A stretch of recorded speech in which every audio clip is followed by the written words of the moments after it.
all, and welcome back to another thrilling episode of Off the Dome. I'm your humble leader, Jordan Brennan. With me for the very first time is our passionate pop culture purveyor. Say hi, passionate pop culture purveyor. Hi, passionate pop culture purveyor. Ooh, that was a mouthful. That was good. Thank you. Justin, thank you so much. This is so exciting. It's one of those things, I just discovered this today as well. Like, I think I'm following someone on TikTok, and then, like, something happens, and it's like, do you want to follow this person? And, like, because, like, I followed you a while back, but I thought I'd been following you for, like, forever. Today it was Dice Cream Sandwich, and I was like, I've met Dice Cream Sandwich in person. What do you mean I'm not following him on TikTok? And then I was like, well, that's silly of me. Anyway, it was I've been a fan forever. I just didn't want to be like, I've been a fan forever, and you'd be like, I know when you started following me. No, I don't pay attention to that stuff because I unfollow people a lot. I am not stingy with that button. You know what I mean? Because sometimes I don't know if this is too bad to say, but sometimes you follow someone for a long time and like you don't expect them to follow you back. And you're like, oh wait, I don't know if I want you access to friends only. You know, has that ever happened to you? You're like, oh wait. Yes. Yeah. Periodically I'll be like, oh no, but my friends only video was actually about you, but not like in a negative way. Like I'm really excited because I'm talking to like somebody coming up and I'm like, I can't make that video. They might see it. True. That happened with me in the Bachelor franchise. Yes. I'm ready on question 1. Are you ready? Yes. Who would be the most entertaining cast for James Gunn's DCEU? Is that what it's called? I don't know what it's called anymore. Anyway, entertaining cast? Ooh. No. For a Bachelorette style series. Oh. Oh shoot! Entertaining? I mean, whatever you want to define that as. Okay. There's the correct answer. Okay. But then there's the wrong answer. Let's do correct first because I feel like wrong is going to be more fun. Okay, the correct answer. I'm always like, let's put butts in the seats. Yeah. And you got to put Wonder Woman as the Bachelorette. But here's the thing. Well, I don't know if Wonder Woman would be a fun Bachelorette because Wonder Woman. Here's the problem. The worst bachelorettes are the most put together women. And not that we want like unput together women, you know what I mean? But the people who have their lives together, who make calm, rational decisions, you know, and don't act out of anger or anything, they are great women. Sometimes they're not the best leads though. So I'm going to cut Wonder Woman. Like, I know that was my first answer. So I want someone who will have a little bit of fun, but also will make a mistake probably. So hear me out. You know, because like The Bachelor likes to do like all these like theme seasons. I'd put Zatanna as the Bachelorette. Yeah, that's fun. And then you could have like kind of like all different types of people from the Marvel universe, and the whole theme is magic too. Yeah. And I don't think there's anybody that like Zatanna doesn't get along with. So she would be a fun time. She's a show. It'd be a Vegas season. Oh, beautiful. Like, I would love that. The wrong answer is someone horrible. Like, the wrong answer, like, a bad answer would probably be someone like Poison Ivy because everyone would already like her. One smooching, you're done. Yeah. But as someone who, like a bad Bachelorette, someone who would be really, really bad at it, Hawk Girl.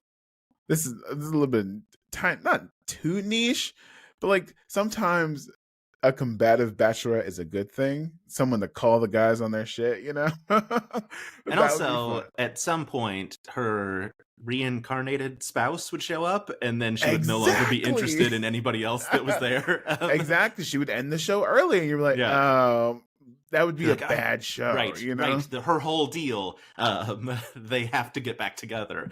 Exactly, that's a bad show, but I would want to see it though. I that's good television though.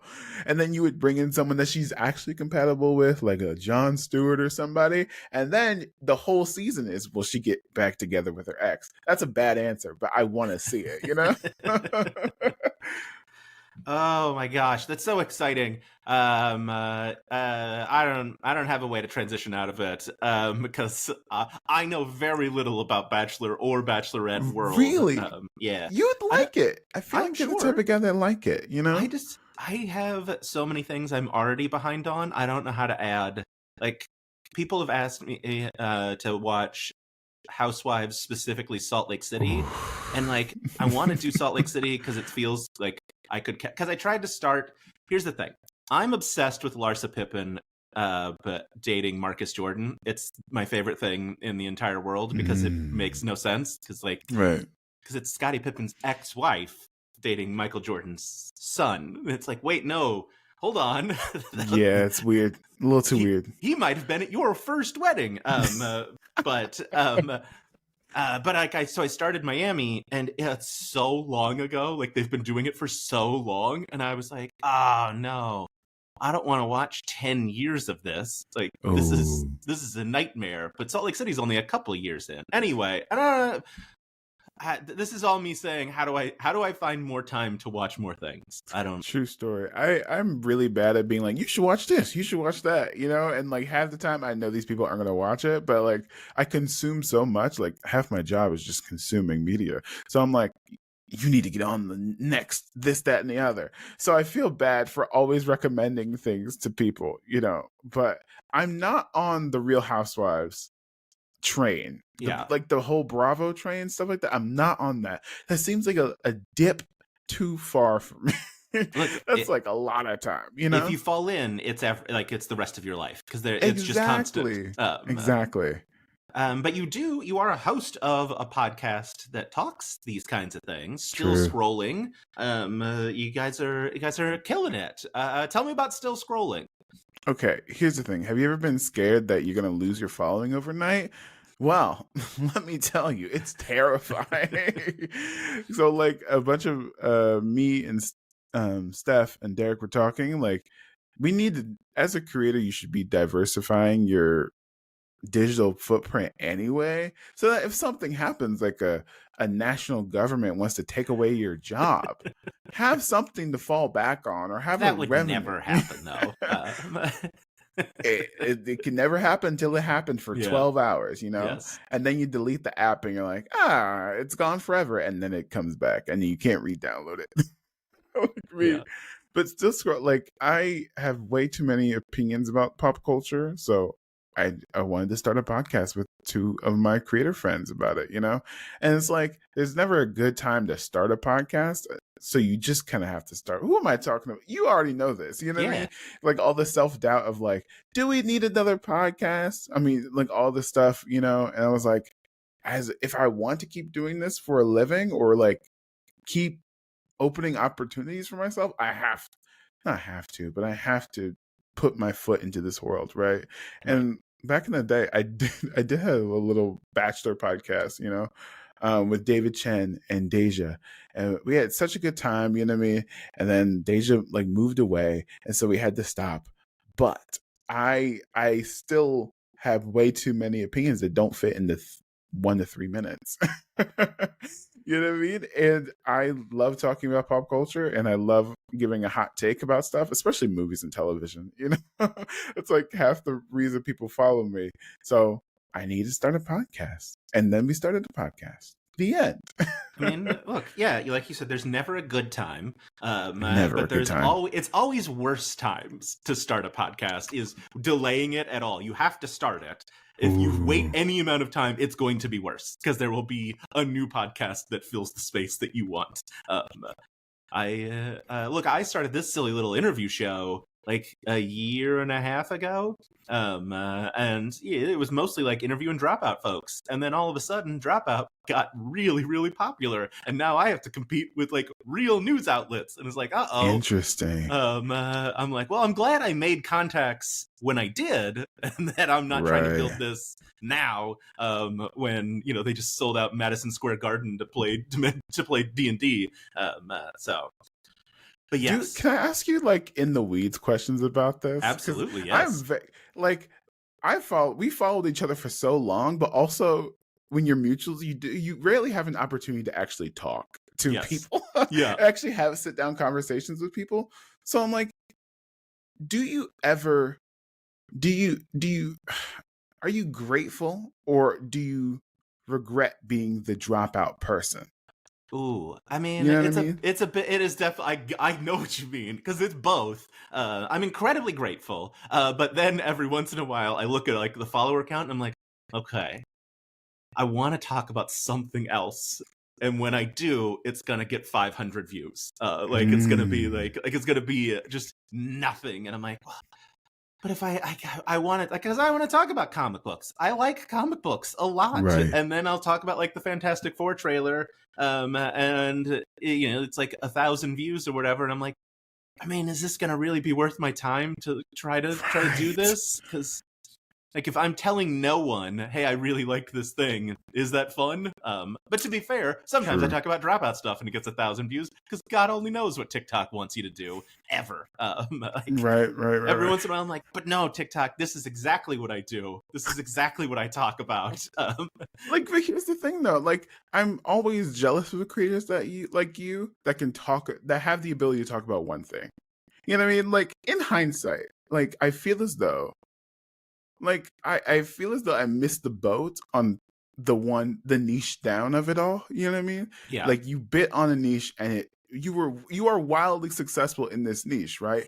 But like Yes. I can't do that because I feel as though the hurdle that people have to go through to get to me is myself, as opposed to drop out as an entity. Does that make any sense? You know I what think I mean? so. Like Yeah. if you are gathering people who are already talking about dropout, you have to like me to get on the train. Does that make, I don't know. I always feel like, man, if I could talk about, if I was the Star Wars guy or like the whatever guy, I feel like Yeah. my life would be easier, but like I'm in this now. You know what I mean? Yeah. No, I get it. Look, look. I also look. I feel the same. It's both because there is the times when I'm like, oh, this is Really? great. Like I got like because like when you reach out to somebody trying to like do an interview or whatever who works at Dropout, being able to be like, I've interviewed Sam, and like you just list a bunch of people, and they're like, oh, okay, you seem legit, and I'm like, yeah. But then if I'm trying to do anything outside of that universe, I'm like, okay, do you know who any of these people are? If not, Mm, you're not going to come on my show. So, but yeah, dang. uh, Really? yeah. That's actually fascinating because like I don't know if at what point were you aware that they were paying attention to you? I mean, it was that the whole channel was paying attention to me. But there's a I don't know Oh no, there's like a there. point where you're like, Yes. wait, if I make a video, the likelihood of that person seeing it is extremely high in a way that I didn't before. I don't know Yeah. if you've I experienced that mean, too. I wanted Sam to send. I used my son, which I don't do anymore because I had so few followers. Like I didn't feel weird about it. Now I feel very weird about like posting my son on the internet. Hmm. Excuse me. But it was back when Dropout sent stickers with their merch. They don't do that anymore, which is a real bummer. And but my son knew that they sent stickers, but they also sent like a little cardboard thing that was like, "Hey, take 10% off your next order," and it had their logo on it. So my son, who was 2 at the time, maybe not even that, thought it was a sticker and was going sticker, and like trying to peel it off. And so like I took a video and I was like, Sam Reich, send my son stickers. And I was like, I'm gonna make a video every day until Sam writes. Anyway, it took 2 days of making videos before Sam DM'd me, "What's your address?" And I was like, oh, that was faster than I expected. I was like, I Oh was my, kind of thinking that like this bit would kind of like trail off in like a week, and I would stop right. making these videos. But yeah, that one was wild. It's always weird. But yeah, then like Abria made a video yelling at me, and that like really changed everything. Because then I was like, oh, there's going to be a big focus on me right now. But yeah, those were probably 8 months apart. Like one would have been in like March, one would have been in like October of 2023, I guess. Yeah, because I did all Whoa. interviews all of 2024. My brain is now trying to remember how long I've been doing this. But yeah, it was It was, that was, all of it was weird. But yes, at some point I realized, like, oh, speaking of, like, like setting it to like friends only, I'm like, well, I can't really make a video about this because a lot of people from Dropout follow me on here. So I'll Which is keep true. I'll keep negative opinions to myself. To be fair, I don't typically post a lot of things where I'm like, I don't like this thing, Right. because like, what am I doing if I'm doing, like, I don't have enough time to like listen to and watch things that I don't enjoy. As long as they're True. not hurting anybody. True. You Yeah, know what's like what surprises me the most? Like with working with brands and stuff like that, like my like Clark Kent day job is like working with brands on their social media. How aware or they I didn't expect them to be listening. yeah, Brands and also celebrities and also like big influencers, they do see your videos. Off yeah. like 99% of the time they see what you're saying about that, which is like terrifying, but Right. also like we are way closer than we think, you know? Yeah. Like way closer in like a not scary way, but like these are actual real human beings. Like I said before, like with the Bachelor people. Like when I was making like Bachelor content and like what was it? The ultimatum content, they were watching the videos. They were hyper aware. You know what I mean? Especially if someone hasn't had like celebrity before or like a big following before. Hyper aware in a way. Oh, okay. Yeah. Like, I don't know. I think as the group think can get a little can forget that sometimes, you know? So if I wanted to be like, Brennan Lee Mulligan, da da da da da, you know, there is a chance that it Pretty makes good its way. chance. Pretty Yeah. good chance. Yeah. Terrifyingly so. Just nuts, you know? Yeah, it's very strange. Yeah, I mean, it was like, because I talked to Brennan pretty recently, and he had recognized me at Gen Con, but at the same moment that he recognized me, roughly 1,000 people in this room at this party recognized him, and he like ran away in terror because that's what that is for his, I think, the rest of his life. Is Mm-hmm. walking into a room of nerds and being like, oh no, do I want to try and do this or do I run away because I'm about to be surrounded? I wonder if he can like go to the grocery store. I I wonder how famous Yeah, he actually is. I Like have to in imagine once you get outside of that circle, it's right. like occasional, like probably like one person at a grocery store is like, hey, I know you, instead of like every single person in the room like clocks you immediately and is like, that's someone that I have to pitch my podcast to because I gotta Right. shoot my shot. You don't, by the way. You don't have to shoot your shot every time you see someone. Um, that's my big takeaway from celebrity. You don't Here's you the don't have thing. to shoot your shot. Here's the thing. I the last Gen Con I went to, I almost met Brennan Lee Mulligan, and I didn't. Can I tell this story on here? Yes, Because please. I didn't meet Brennan Lee Mulligan, Hey, but I also didn't meet him at Gen Con. He ran away. but okay. So we were in a group of people, right? And I was just out with a group of people the last night, right? And I was with this guy. He was like this tall. Actually, I'm not going to describe him.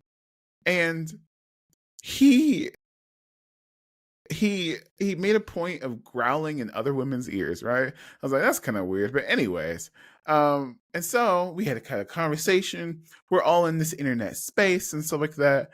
And Brennan Lee Mulligan walks into the bar, right? And I'm like, oh shit. Oh my gosh, this guy's pretty cool, right? Okay, so and he was talking to the guy that I was talking about before. I was like, great. I can introduce myself, and then so I like walk in. The guy sees me coming and just body blocks me. And like he puts his arm on the bar, like, so. And I was like, Oh, I don't like and that at so I all. stood there with my drink for 5 minutes waiting for them to introduce me. I'm like, oh, well, cool.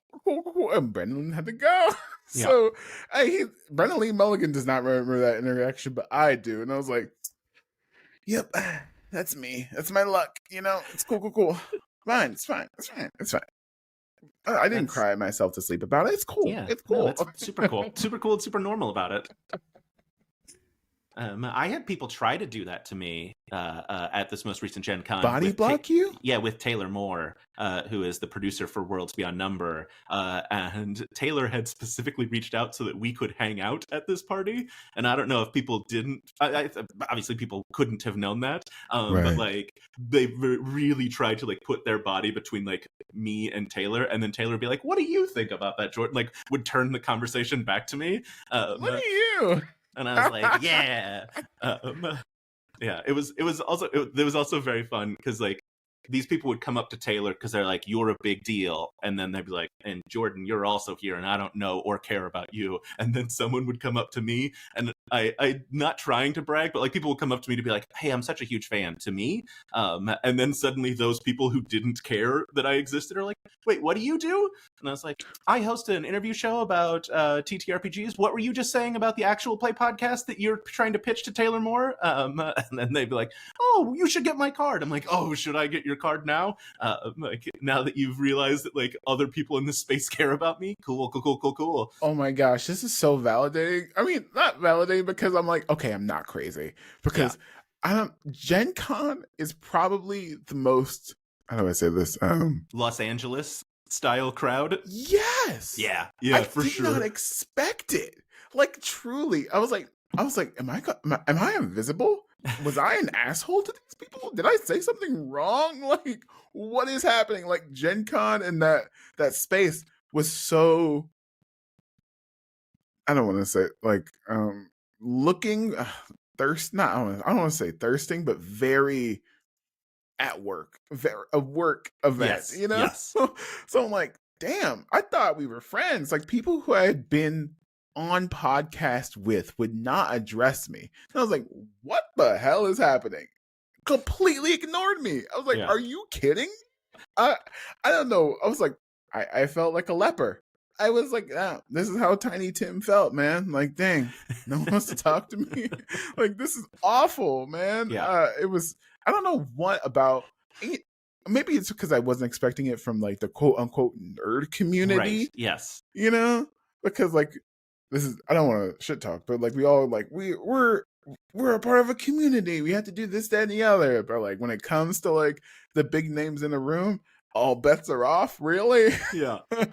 Like, dang, we can't have a conversation. You can't say hi. Like, very weird. I did not expect that.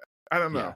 It is very strange. I'll also say like I because like the McElroys were at a party that I was at. They're very nice and they talk to a bunch of people. But like had I gone up to them and been like, "Hey, I want to interview you for my podcast," they would have been like, "Okay."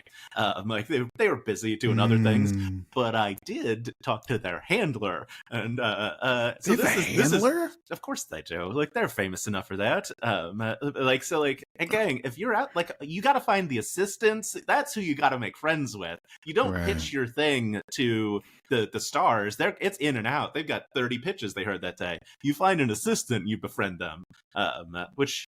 That sounds more nefarious than it is. I also just enjoy talking to people, but yeah. And the McElroys did my show, pitch myself though. I don't pitch myself. I don't like. I don't mention what I do for work at all. Like, well, because I believe that you got to build a relationship. You just have to have your name, and then once you build that relationship, you can be like, hey, by the way, I have this, that, and the other. Like, last time I was at San Diego. Actually, I don't think I've told this story to you. But yeah, okay. So last time I was at San Diego, I swore I would never make a TikTok about this because I wanted to keep it to myself.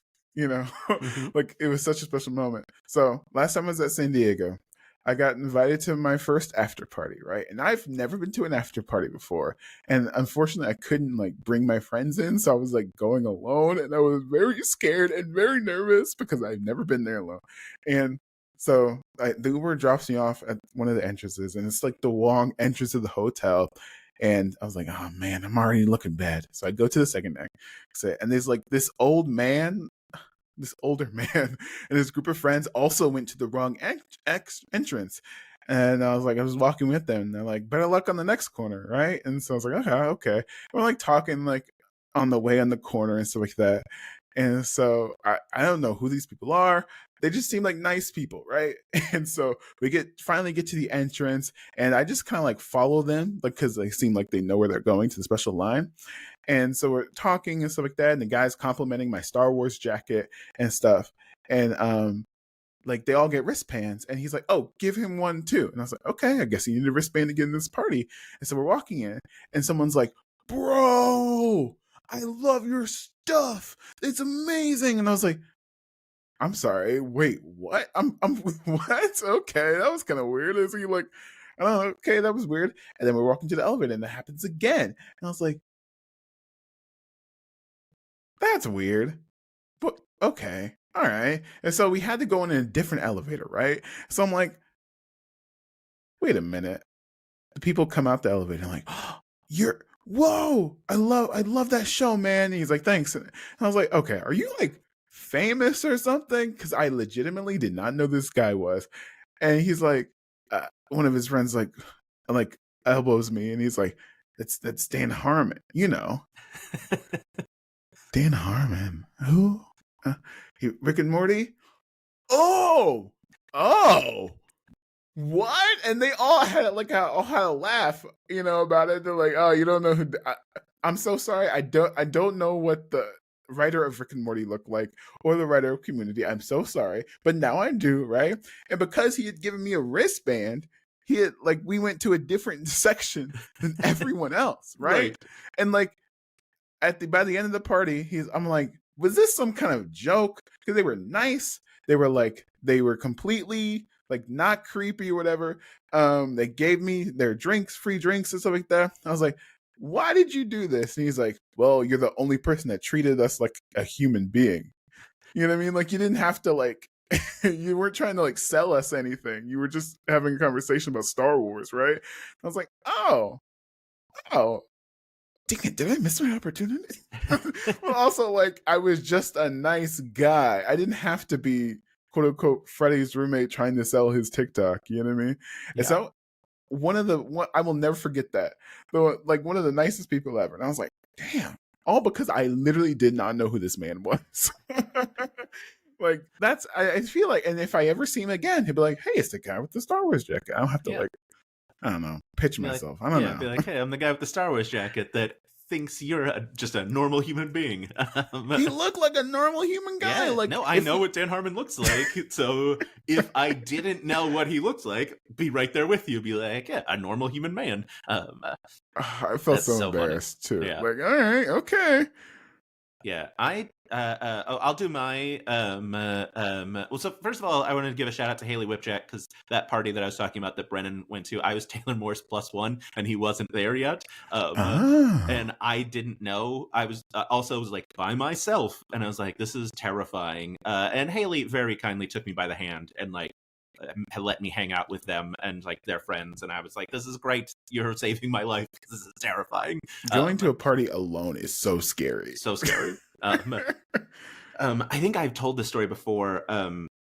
I don't know where, but I was at, it was like a very newsy conference, because my Clark Kent job is journalism, weirdly enough. Oh my gosh, I used to be a journalist too. What? Yeah. And it's I met, oh no, and I've instantly forgotten his last name. David Fahrenholt from the Washington Post, who won like a Pulitzer for his Trump coverage in like 2016. Anyway, I was at this conference where we had like badges, but they were only names on one side, and his had flipped around to the other side. And I was standing with someone who I knew, and she was like, hey, do you know Dave? And I was like, no. And he was like, and it shook my hand. She's like, he does really cool stuff for the Washington Post. And I was like, oh, cool. And then I proceeded to be like, so what do you do at the Washington Post? Because I didn't recognize him, because, whatever. Anyway, he was there like signing copies of his book. Like that's why he was at the conference. And so then later I had to be like, oh no. And like I was like, God, he seemed really familiar.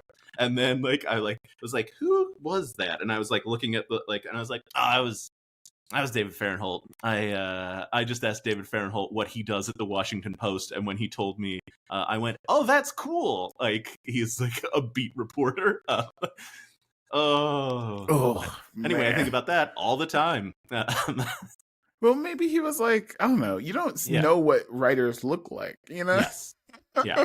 So maybe he appreciated it. Maybe. To be fair, at the time I was in a journalism program at UT, and the former editor, I think, of the Washington Post was running the school at the time, and he was like, "Nah, he needed to be taken down a peg. It's good. It's good that you didn't recognize him. Obviously, as like a fully joke, like whatever.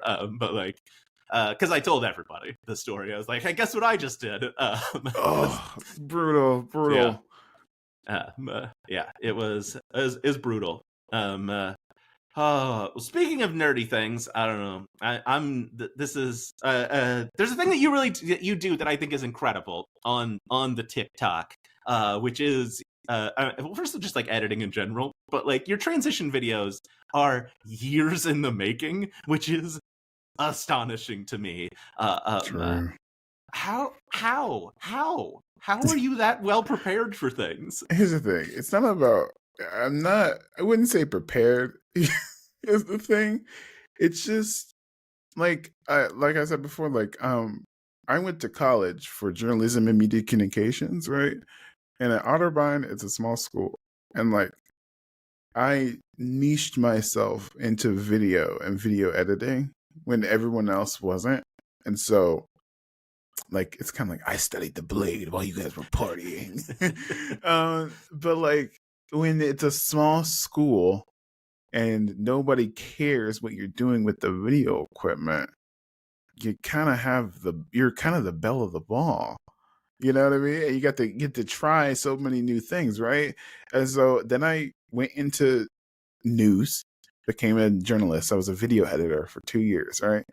And so I can edit fast, I can edit quickly. And once you like, I don't know if you video edit too, but like once you know one program, or once you know how to edit or pacing or rhythm, you kind of can do it all, right? And especially if you use Avid. If you learn on Avid, ugh, it's the worst. But mainly because it's always been my like special tool in my pocket, video editing. Like it's always been my calling card. There's no one that can do this faster, quicker, and better than me, you know? And so when it came to TikTok, I lost my job and I went viral during the pandemic and things like that and stuff like that. And so during my day, there are, I don't know if people like think about video, or I don't know, this is gonna sound dumb and pretentious. I don't mean it to. Think cinematically the way I do, like constantly. Like my wife likes to tell me like there's a constant radio in my brain of how things look. And when you're consuming as much as I am, you know, it's like, how did they do that? I bet I can figure that out. I bet I can like test that, right? And sometimes those solutions don't come for many years. They don't come for like many, many years, right? And so I'm like thinking like maybe if I like switch my camera or like point it this way or that. And so there's thousands of those videos, not thousands, maybe hundreds of those videos on my phone. They're just sitting there waiting, you know, just like waiting, like figuring it out. Like maybe there's a better tool for this. Maybe there's like a better software for this. Maybe there's a quicker, better way to edit this. And so there's the drafts are just sitting there, right? And so when my body did start to change, I'm like, I bet I can finally use those clips or finally figure out a way to do that, you know? And it wasn't intentional. Like I didn't like lie in wait. Like that one guy on YouTube, what's his name? Nick Avocado. What's his name? There's a guy on YouTube. I don't know what we're talking about. But... Oh, there's a guy on YouTube who like came back like 1,000 pounds thinner for some reason, you know? He's like, I've been planning these videos for 2 years. Like that wasn't me at all. It just takes time to figure out how things are going to look. You know what I mean? You have to be okay with, especially when you, I don't know, I think it's pretentious to call my TikToks art, but no, they are. I'll say it if you won't. Your TikToks are art. It's it's almost as if like you have to. It takes time for the idea to come fully formed. You know what I mean? People are like, why do movies take so long? Well, there's a million people working on it, and plus, it takes time for these ideas to finish. You know, and so when it comes to, I don't know, when I posted like the first one, like when people kept noticing it, or when I stitch myself, like from years past, maybe like a thought that I had years ago doesn't fully form. Like one, I made a video the other, like last year, where I was like, is it me or is Gen Z becoming weirdly conservative? And I was like, this is kind of weird. There's something in the water. And now 2025. Yeah. Uh-oh. Like it's, oh, I was so right. I had my finger on the pulse and everything, you know. And people didn't believe me, but I was right. And so when I stitched myself, people are like, whoa. And I don't know. When you're a creator, I don't know if you've experienced this. When it's hard to lie to yourself sometimes, because I have a digital record of everything I've said for 3 years. I don't have the luxury of lying to myself about the way I look or the way I talk, you know? Yeah. I don't know if that makes any sense. It's just like, so when I look back or I finish these thoughts, it's like, whoa, maybe I do look a little different. because people look different between years. I don't know. Does that make? What do you think? Yeah. No, I'll have people that will like reference something I said, and I will have no memory of it. And I'll have to be like, that doesn't sound like me. And they're like, no, you literally said that. And then I have to like go look it up. I'm like, I sure did. You're right. You were correct. That is a thing that I put on the internet for everyone to see. But yeah, it's weird, especially because I have these longer format ones. Especially like I know you have a YouTube channel as well that like you're producing longer format videos on top of obviously TikToks and then podcasts. Because I have these interview shows that periodically will spiral into like other conversations about things. I'm always like, oh, what stories have I told? Which is why almost all the time I'm like, have I said this recently on an episode? Is this going to be something that like my audience is going to be like, this is the fourth time Jordan's told that Brennan story. I don't need to hear it again. I get it. But people like us, we don't have the luxury of forgetting, of what we did or what we said. I don't know. It's like being on like reality TV in a weird way. You know what I mean? Like sometimes like for example, if you get into a fight with your friend, you know what I mean? Maybe you have the luxury of being softer to yourself or to the other person in a way that we can't with ourselves. And that's really sad. Not sad, but like also like hard to do, hard to think about in this digital age, because people will hold you to account on things that to the person you were several years ago. You know what I mean? Like, which is sometimes good and sometimes bad. Like we like did you hear the Amelia Perez, the lead actress in Amelia Perez, said some horrible things on Twitter. Oh boy. Yeah.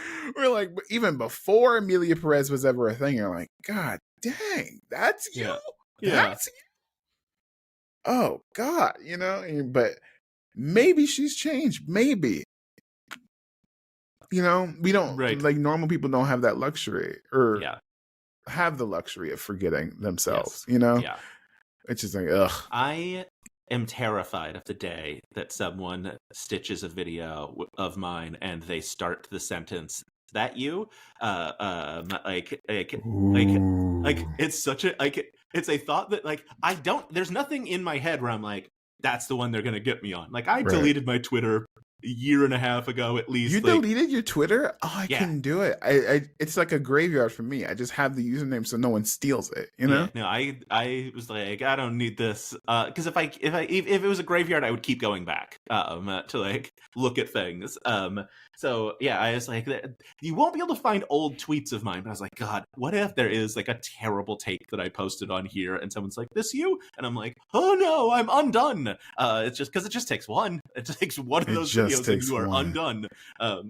Yeah, I don't have a thing in my head where I'm like, this is the thing they're gonna get me on, but I do sit at periodically and be like, this You video would end my career. Dang. Well, I don't think it would end your career. Like, I if do you hope got that canceled. Yes, I hope that I have built enough goodwill with people that they'd be like, well, let's hear him out. At least some people be like, let's let him apologize.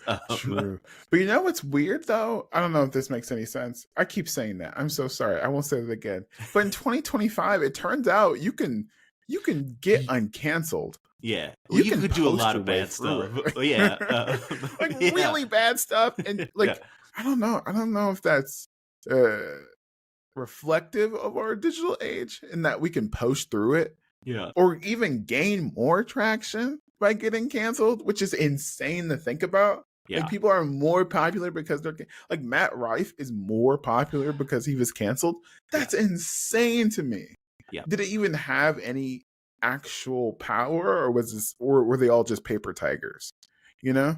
Yeah. I do also, I don't want, I mean, look, if I get canceled, I don't want to have to transition to the Matt Rife side of things, where I'm like, all right, well, time to appeal to the people who like that I got canceled. That would be a nightmare. I would just come back from it. Oh yeah, I would just quietly shrink back and be like, well, what if I just post positive things until people forget that I'm not a good person? Look, I was a bad person for many years. I will say that. Really?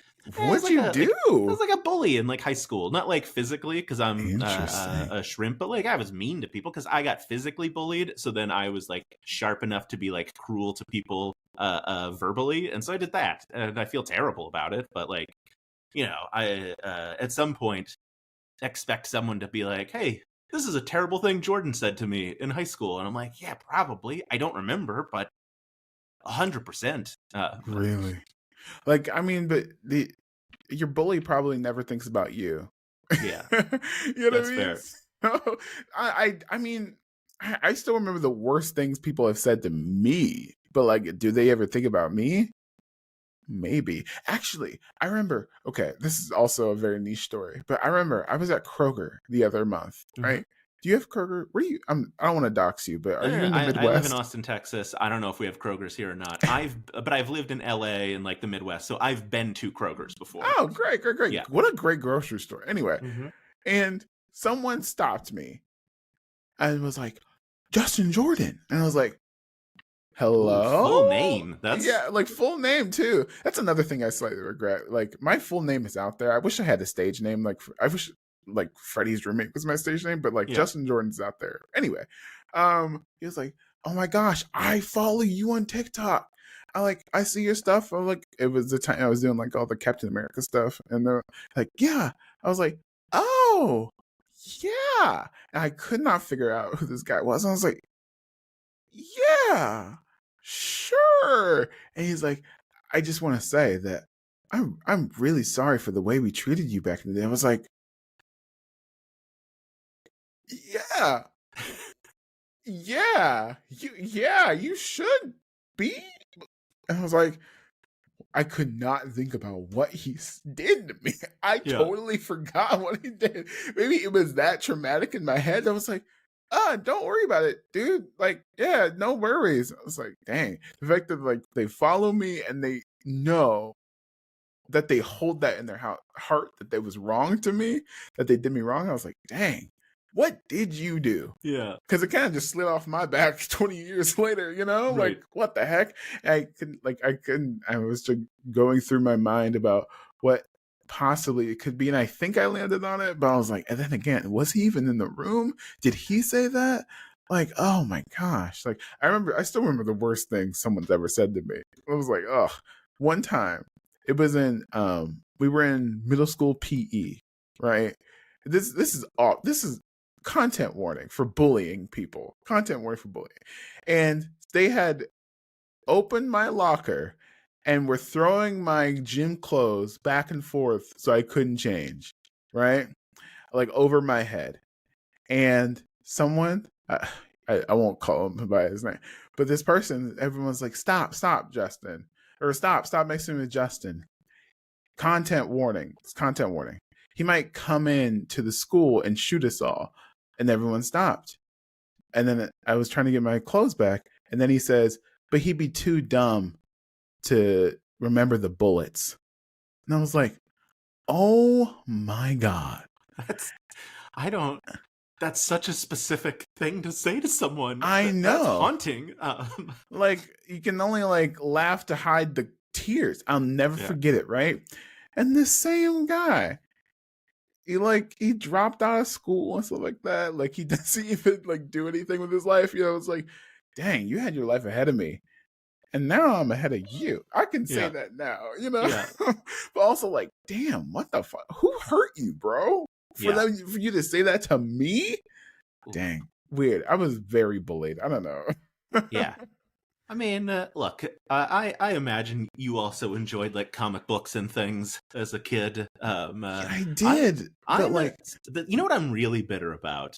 That because I'm 41 years old, which means like Marvel renaissance of movies took place well after I was an adult, and I'm like, come on, this couldn't have happened when I was a kid. I could have told you what the Infinity Stones were. Come on. Like, interesting. I would have been like, it would have been such a better time for me if people would have liked comic books when I was young. Truly. So like, you were like aware. So what were you doing when like Spider-Man came out? Like 2000, Toby. Oh yeah. I mean, at the time, I mean, I went and saw everything in the theaters. Right. But like, because 2002, I would have been in college. I would have been like a freshman, sophomore in college. So like, I remember people being excited for Spider-Man, but not like I want to know more about Spider-Man's extended universe kind of thing. People were just like, yeah, the movie's fun. And I was like, yeah, but did you know? And they're like, we don't care about that part. I felt like after like the Iron Man, like the connectedness of like all of those characters. It was also because I read the Avengers a lot as a kid. So like that was where I was like, my real knowledge base was at. But yeah, like I feel like that was when, at least for me, when I started noticing people caring more about. I also, by the time like I was in college, I had found like friends that didn't care that I was a giant nerd. Interesting. Because also in the video department at college, so like I had met the right people at that point. Right. Because like I was in first or kindergarten when Spider-Man 2000. It changed my life, bro. It is like that is the prime origin point of my love for movies and comic books. It's Spider-Man, Tobey Maguire, and I didn't realize till much later. Sam Raimi stole a lot from Superman, Christopher Reeves. Oh my gosh, because like once you know that, everything just makes sense. Him losing his powers in the second movie, the way he talks, the whole relationships that he has, he's ripping straight off of Christopher Reeve, and you can tell. When I cried when I saw this. Did you see No Way Home and like Spider-Man No Way Home? Yeah. And Tobey Maguire walks through, right? And there's something like, I don't know, a seasoned Peter Parker who has figured it out to do the best he can, right? They're working on it. That it was like, oh, he's just Christopher. He stole his entire flow, Christopher Reeve. And it's so like, I don't know. It made me cry because like, I don't know. It's just, it felt like the true growth point of that character, what it needed to be for it to like him to come back. I don't know if that makes any sense. All right, I need to stop saying that. I'm so sorry. Did it again. It makes so much sense. I can tell you my like weird origin point. I bought an X-Men comic. I believe it's X-Men 13.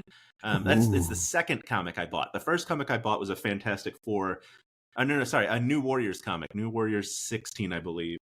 New Warriors? Was that post Civil War or pre Civil War? It would have been 91, 92. So post 80s Civil War. Or no, pre Civil War. Pre-Civil War. Yeah, so pre Civil War. But yeah, it was Terrax, which is one of Galactus's guys, was cutting the New Warriors logo in half with his giant axe on the cover. I thought that was cool. But like, it was a fine comic book, but it was like the X-Men issue that I bought because I understood nothing that was happening in the comic because it was so complicated and so like the middle of a run. And I was like, I need to know everything that's happening. Like, I need every comic that's ever been published to understand who any of these characters are. And that was it. It was over for me at that point. I was like, all right, let's go.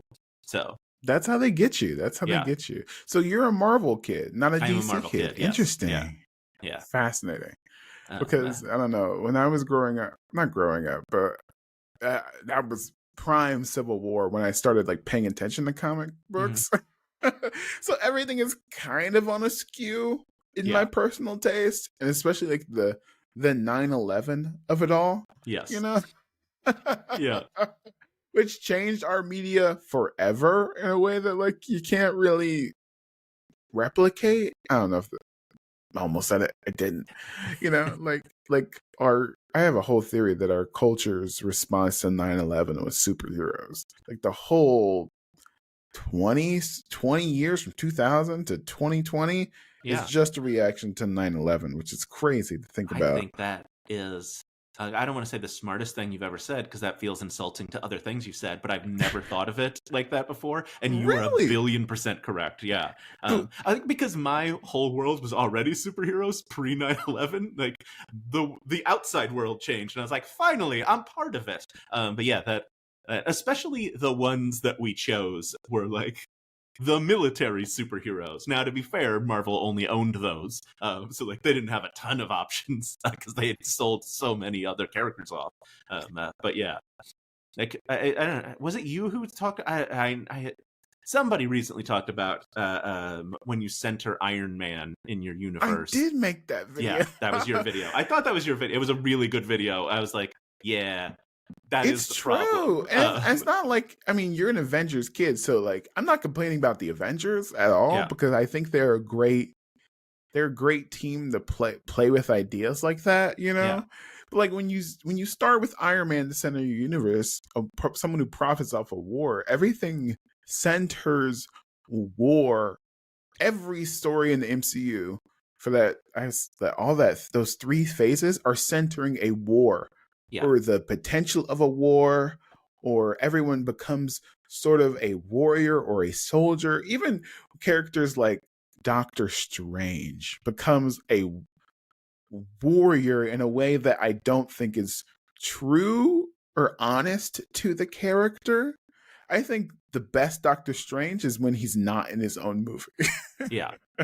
Super fair. Which is very weird to think about, you know, because like when he's in Infinity War and the last 5 minutes of Endgame, that's Doctor Strange. Perfect. Yeah, that's what I want. Yes. The guy where it's like, well, it's actually and the time and the and you're like, I need this and you to say weird things. Yes, you need to say weird things, you need to do cool shit. That's what it is. I don't need Doctor Strange to be making magical weapons. That's not what I need Doctor Strange to be, but he is. He's a warrior in the fight of Dormammu. It's like that. And it's like, that's not a great use of as a character that I agree with. It's still fun, but like sometimes like characters like Black Panther just fit right into that like war kind of mindset. You know, what is the responsibility of a government to prevent war or cause war or fight on the behalf of other people? You know what I mean? Like that plugs in perfectly. But like Doctor Strange, and then it comes to like characters like Ant-Man's detriment. Like Hank Pym worked with like in World War II, and you're like, okay, all right. Yeah. Are you sure? Yeah, you know? Hank Pym and the Wasp, famously CIA operatives. It's like, wait, what's happening? Exactly. But also like I can get behind a Hank Pym that doesn't hit his wife. I'm okay with that. I'm cool because like once you do that, you kind of can't use the character anymore. Right. Wildly, you can in the comics, which doesn't make any sense to me. But you can't. Like, when's the last time you had a good Hank Pym story? I mean, yeah, that's fair. I mean, the 80s. Yeah, it's it's it's so funny because I hadn't really thought about that. I had a conversation with someone, and this would have been like around the first Avengers movie, where like I had to explain to them that Iron Man isn't the leader of the Avengers. And I was like, no, no, no, no, no. I was like, I get why you think that because of the movies, but like Right. he's not the guy. Like that's not he might bankroll the team. Sometimes he can't because sometimes he's broke because comic books don't make any sense. We know that you can't lose that much wealth; it's impossible. Right. But yeah, it's. I was like, oh no, like you need like a, and I mean, also it's still slot into soldiers, but like I'm like, no, it's like a Captain America, like someone who is hopefully doing the right thing. Usually in the comics, at least, he's not on this. Like that's a thing that also I'm like, but no, like when people are like, Captain America would love whatever terrible things happening. I'm like, I've seen Captain America take the A off his helmet because he's like, or no, excuse me, the eagle off his helmet because he's like, I don't work for the U.S. government. I work for the ideals that we should have. I'm like, yeah, no, that's the guy. He doesn't. Right. Which is But weird also because still makes a soldier universe with Cap. it's still, which is I'm okay with, but like that sometimes I regret or I mourn the universe that we could have had. Yeah. Because sometimes it feels as though Phases. This is in the weeds. I'm so sorry, listener, if you're not into Marvel, but sometimes I feel as though Phases 1 through 3 was not lived in. The ideas weren't lived in for them to fully cook and matter. Yeah. In like such a different way. Like something like Sokovia Accords shouldn't be repealed in an offhanded joke on She-Hulk. Yeah. You know, it should matter. Like, but like, remember when, I don't know, you've read comic books, like when Civil War was happening, Iron Man was showing up in every other comic book being like, have you signed the Accords yet? What is your position on the Accords? You know what I mean? Like, in a way that like, I wish it was lived in, which is why I love Age of Ultron. That's my favorite Avengers movie. And I know I get so much flack for that. And I get it. It's off, like the stuff they do with Black Widow, completely awful. I cannot defend it. Right.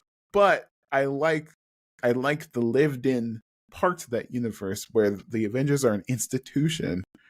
They get together every Friday. They find new heroes.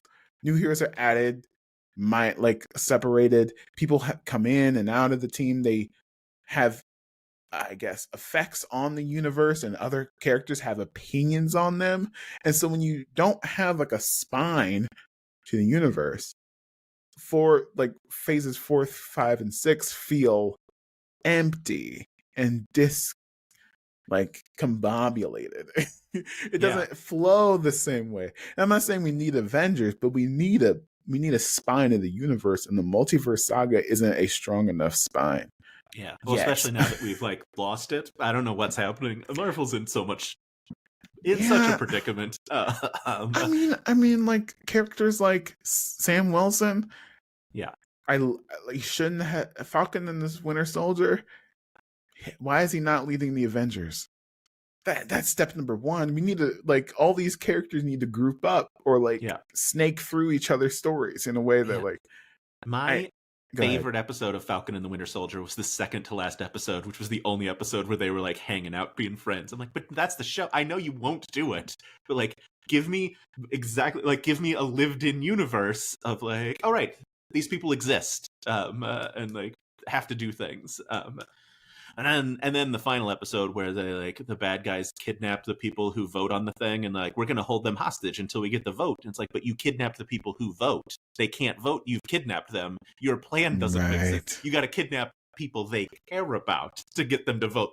Like this doesn't. Who wasn't thinking your plan through anyway? And now we got Captain America, the Captain America story. I don't know what the name of the next movie is. Brave New World. Brave New World. That's it. Yes. Are you not pumped? I mean, are people pumped? I don't feel like anyone's excited about it. I'm pumped. Maybe because I'm a black man with a Captain America suit. Hey, no, I'm really excited about Sam Wilson. I love Sam Wilson Cap. I think it's fantastic. Also, I like Red Hulk. I don't love Red Hulk. Interesting. But I'm curious what maybe I just haven't seen a lot of it. Like maybe Fantastic Four stole all of the thunder from my excitement because that trailer came out and I like lost my mind about it. Really? Yeah. Wow, this is so interesting to me because I have the exact opposite reaction. Interesting. I'm just like, I think because it feels unconnected to the Right. MCU. I was like, great, let's do it. Let's tell a story that like Really? is its own thing instead of what if this movie has another tie. I mean, I'm sure they're going to tie it in. I'm sure it'll be like, but like if it's just a post-credit scene that ties it in, I'll be so happy instead of like a let's shoehorn in MCU this because this is the 60s and now we have to tie in. I don't know. I also Wow. did audibly say "stop it" to my computer when I saw Galactus' shadow. I got real excited. He wasn't a cloud. Interesting. I feel like I feel like it has to connect. I feel as though when you let these stories down the vine, it's a detriment. You know what I mean? Like I I was okay about Shang-Chi, but Shang-Chi instantly goes lower on the list because it's just kind of out there. Yeah. You know what Well, I mean? it's Like, because they didn't follow it up with any. Like, I'm yeah, fine. Like, exactly. if I want a standalone that like then moves something forward instead of God, I wanted to say Guardians. What's there's a giant egg, the Earth is an egg. Eternals. Eternals, yes. Like that post credit scene is such a bummer because I like those characters, and they're like, "Hey, look, it's Harry Styles," and I'm like, "Wait, what's happening?" And then like, "We're not doing this. Just kidding." Like, I don't know. It feels like they're just throwing everything they can to try and figure out, especially now that Kang is out. They're like, "What about Robert Downey Jr. Doctor Doom?" Which is I don't know what they're doing. Well, I I mean, I get the monetary decision. yeah, I understand the monetary decision too. And like if you squint, I can understand why. It's a wild play. Let's see if it pays off. But like I think I like in a functioning, not functioning, it is functioning, but like in a trusted universe, I Yes. think we lost a lot of trust. And I think we can't understate how much the pandemic affected the everything about movie making, but also like in a trusted universe, we would have faith that they would deliver on that premise of Eternals, of Harry Styles, right? Yeah. But like things like even the worst Marvel movies back in the day were helped by the interconnectivity. So it's interesting that you said like I don't want it to connect to anything. Like things like remember like in Endgame when Thor the Dark World suddenly mattered? Yeah. I do. And you're like, "Oh." And that movie is now infinitely higher because of its like interconnectivity. It mattered. And I know like there's the Dark World lovers out there, but like come on, let's be real. It's Yeah. It's not the not. strongest one. You Yeah. know what I mean? But like to make these things like cut outable. Like remember when Echo came out and everyone was like they said like, "Oh, it's a Marvel spotlight. You don't have to watch anything," even though it had Kingpin and Daredevil Right. in it. Yeah. Okay, that I feel as though that's like a kiss of death that's not connected to anything because we forget how much the rewatchability and the guy in the next to you in the theater who's your friend is like, actually that's in Loki episode 3, you know. Like we underestimate that, and I think that's one of the reasons why Deadpool and Wolverine was so successful because like it mattered, it connected, and it had stakes for the future in a That's way that fair. like Look, other ones didn't, you you know what I might be mean? right. Yes. I think because we've been a year off from like an MCU proper. Interesting. That like I don't know. And what was the last one before this? Was it Thor? Love and Deadpool, Thunder? Wolverine, I think it was the Marvels. The Marvels? Agatha All Along also came out last year too. Yeah. Oh god, and Secret Invasion came out. Oh boy. We don't talk about Secret Invasion. Yikes on bikes. What a waste of a premise. What a Yeah. oh my god. Yeah. Secret Invasion implies that Rhodey does not know that Tony died. Yeah. Oh my god. There are so many moments in Secret Invasion where I'm like, what are we doing? Like, not like, because they're like, hey, when you shoot them, they turn back into aliens. They're like, great, then shoot him. And you shoot him in front of the president then. Why are you waiting? What are we doing? He'll turn back into his blood is purple. What do you should just shoot him anywhere. He'll be purple. And they'll because be like, what if you're wrong? What if you're wrong? But it was Sam Jackson. He knows he's not wrong. Yeah, that show was something. But yeah, the Marvels was fun, and then I forgot about it instantly. Wow, damn, that's damning. That's really damning. Even though it's like the culmination of WandaVision, Captain Marvel, and Miss Marvel. Yeah, which is interesting for you to say. And I don't know if this is mean to say, but like, I feel as though I don't want to cater to the awful fanboys on the internet. You know what I mean? But we have to give Brie Larson something to do. Yes. Some good script to chew on, right? I don't think she can play stoic anymore. Give her something. And in a real Marvel universe, a lived-in one, you just put Captain Marvel on the Avengers. Because when she's in a space by herself, it can feel cold. But if you put Miss Marvel and She-Hulk in a room together, boom, boom, boom, boom, boom, boom, it just bounces off each other. Or like anybody, Star-Lord, Gamora, anybody, you know, she needs someone to play off of so the stoicness makes sense. Like the best scene of Captain Marvel's career is that one scene in Endgame where she comes down, she's like, okay, I'm gonna go kill Thanos now. And he was like, what the fuck? Who are you? She's like, you're gonna stop me? And then Thor does the hammer thing, and I was like, that's Captain Marvel. That's how you do it. You know? And then she leaves. Why? And she's like, because they made a universe of soldiers, and if Captain Marvel's there, she stops every problem. I don't think that's true. I don't think you have to do that because Vision exists, but they don't know what to do with Vision. I don't think Captain Marvel's that powerful at all. I think she's as powerful as Thor. You know what I mean? But he also leaves most of the time. That's the problem. Like, Thor's not catching purse snatchers. And I don't need him to. But, like, when he's a soldier and all he can fight is wars, the problem has to be big enough for a war for justify Thor and Captain Marvel and all these other heroes. And I'm saying that's the skew that we're on. You know what I'm saying? I don't know. Yeah. I don't know. I think also Marvel has overreacted to the worst parts of the internet screaming about things too often. And that also is much to their detriment. But yeah, like I was real excited for I like Kang. I like that storyline. I thought it was gonna be fun. Obviously, that's gone forever. And this. God, I have a ticket. I'm excited in theory for Brave New World. I hope it's great. I want Sam Wilson to be the Captain America that he does in the movies that he deserves to be, because he's such a kick-ass Cap when he is Cap in the comics. Let him go lead the Avengers. What would it have to do for you to think it's a good movie?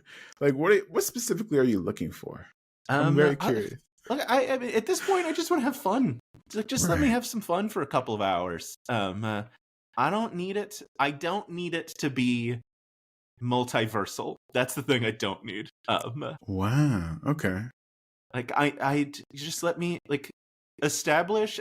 What I want it to do is I want it to establish Sam Wilson as Captain America in like the next time we see Avengers, he is leading the Avengers, and it makes sense in the MCU. Like, it makes sense in my heart and head because I know Sam can and does lead the Avengers. Mm-hmm. Let Cap be Cap. That's it. Fair, that's what I want. Let him be the Steve Rogers that you and I know he can and should be. Because his show was kind of a mess, and like I liked it until it was kind of. I think it needed to. I think it withdrew its punch at the end. Yeah. And it was another one where Marvel did the very bad thing where they're like, the villains are right, by the way. And you're like, yeah, they're super right. And like, and now they're going to blow up an orphanage. I'm like, well, I can't root for them now. But like, they were right up until that point. Exactly. But like someone like Captain Communication, Sam Wilson, that's a good threat for him. So I don't have a problem with that. But like, I feel like it just pulled its punch at the very end, and I didn't want it to.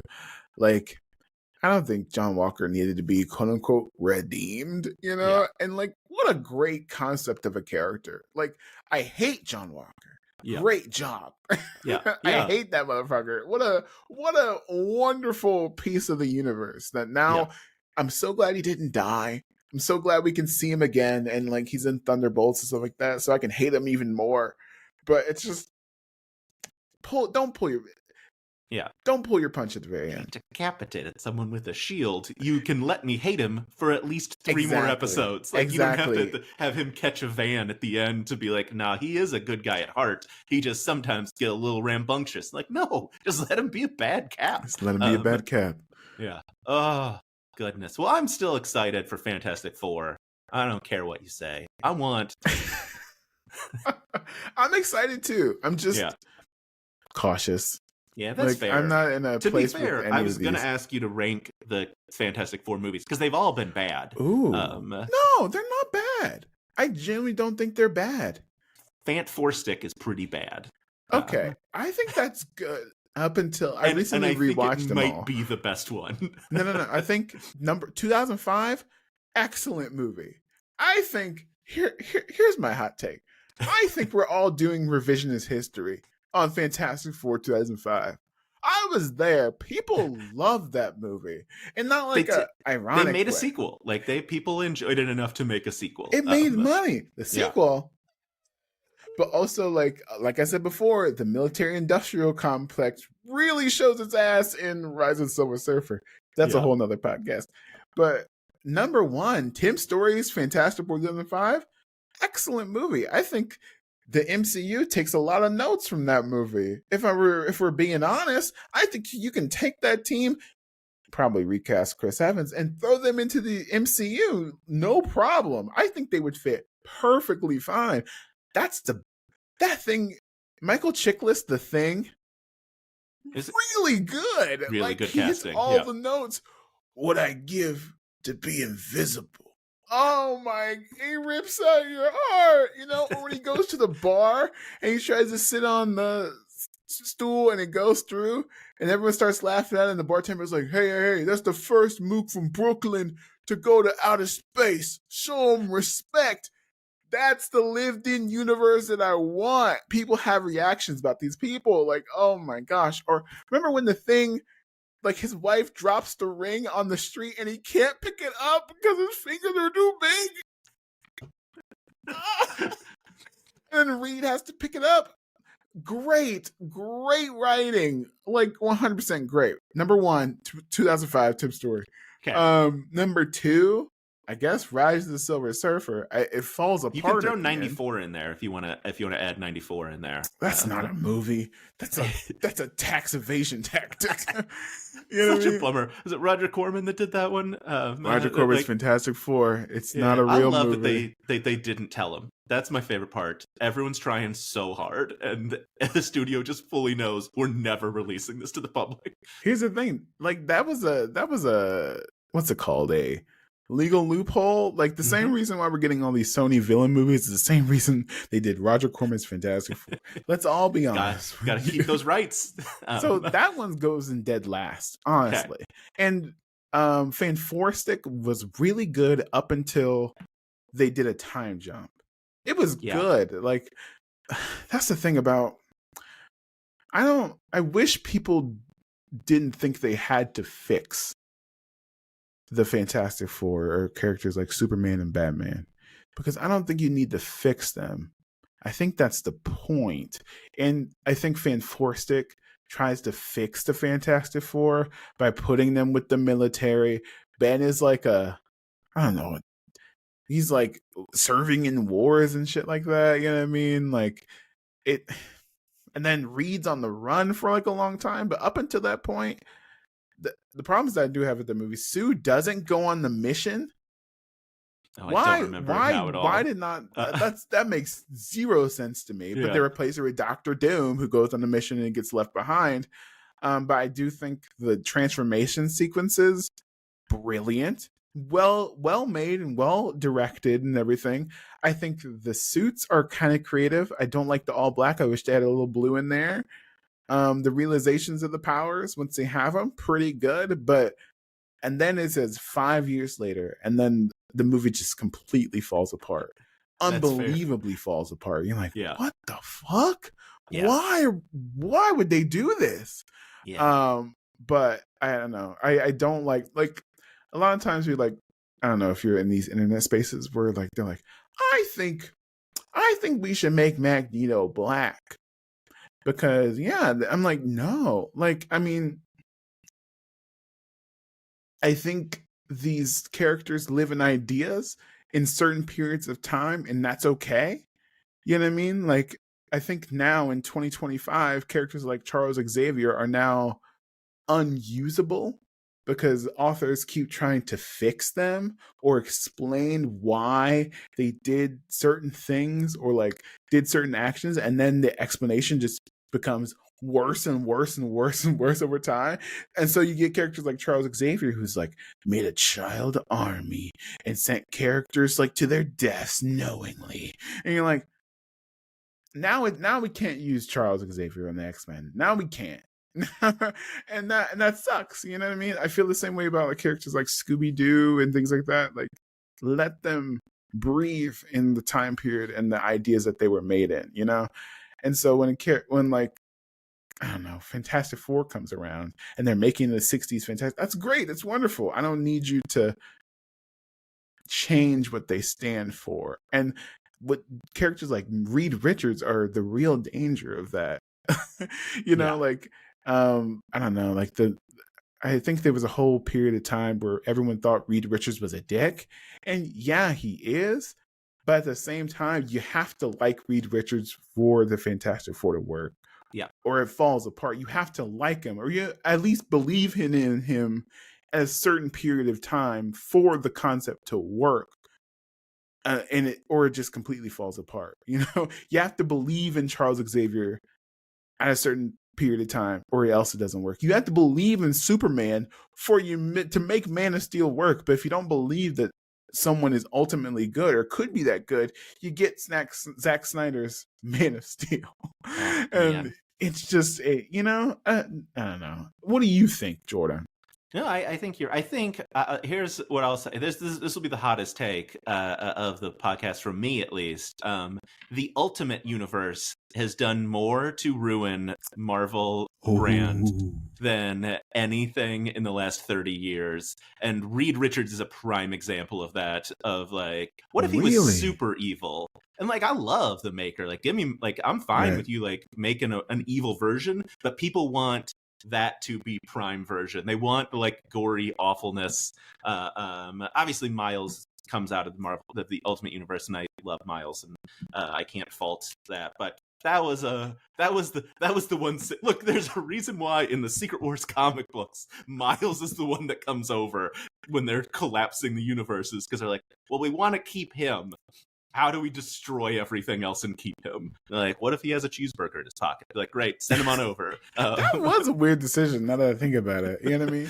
But Yeah. Miles is so great because there's no Peter Parker. I think Miles can only this is my hot take. I think Miles Morales can only work if Peter Parker is dead. That's it. Yeah. Because I think our culture, I don't know, this is a wild take, but I think our culture can only hold so many Spider people at once. I think we get 2 Spider-Man, a Spider Girl or woman, and an evil Spider-Man. Anybody else above that, you might as well forget about it, you know? Because back in my day, instead of this Gwen Stacy, we had Spider Girl. We had Mayday Parker. And that was it. There was no other Spider lady. Like, forget Spider Woman. We had Mayday Parker. That's what we were talking about. But now it's Spider Gwen. I think our culture can only hold so many. But if everyone's special in Spider-Man, then nobody's Spider-Man. Yeah. You know what I mean? That's like, fair. because characters like Peter Parker are so stuck in like legal, how do I say this? This legal limbo where they can't grow. So you're like, let's do everything cool with Miles, but he's the other Spider-Man, so he can't go to past a certain point. He can't be a main member of the Avengers. We'll put him on the Champions. Yeah. You know what I mean? And characters like Peter Parker should be elder statesmen of the universe in the comics now, but he isn't for some reason.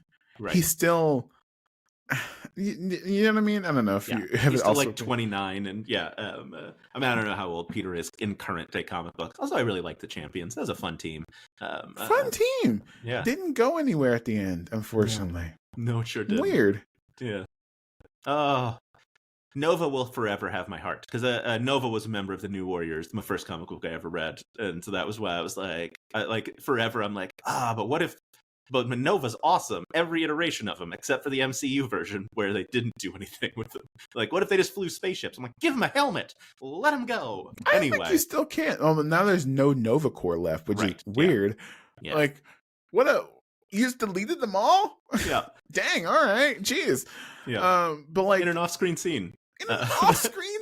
Like, what the fuck? Dang. I wonder what like ideas like that just off into the ether, just like thrown away. I'm like, damn, really, Kevin? You couldn't do anything with Nova? Yeah. All right then. Yeah. You know, like, but then characters like Warriors get the whole like a similar treatment. You know, like the inciting incident in Civil War. Is it the Champions or the Warriors that fuck up? In Civil War, it's Thunderbolts that explode. No, they may be called are they called the Warriors at that point? Yeah, it was Speedball and someone else. Yes, and then they were facing Nitro next to a school, and it blows up, and you're like, oh, and that's the inciting incident of which is also crazy to think about, like the timing that was in, because it was a bomb. It was next to a school. Yeah. Also, school shootings were like still a conversation back then. Harm against children was a huge conversation, and we still haven't fixed it. Insane. But anyway. Well, this has been absolutely delightful. I hope people love this real weedy conversation about I'm Marvel. So sorry, Jordan. No, I love it. I never get to talk about this stuff because I niched too hard, and I want to talk about this stuff. Justin, this has been so much fun. If people want to find you on the internet, where can they find you? They already know where, but just in case. You can find me wherever toys are sold. That's on TikTok, Twitter, Instagram, and all the other places at Freddie's Roommate. And who is Freddie, for people who may not know? He's my dog. Yeah. I have a picture of him right here. Freddie rules. Amazing. Thank you so much. This has been super fun. I don't know how to end an interview, so I'm just going to hit stop recording.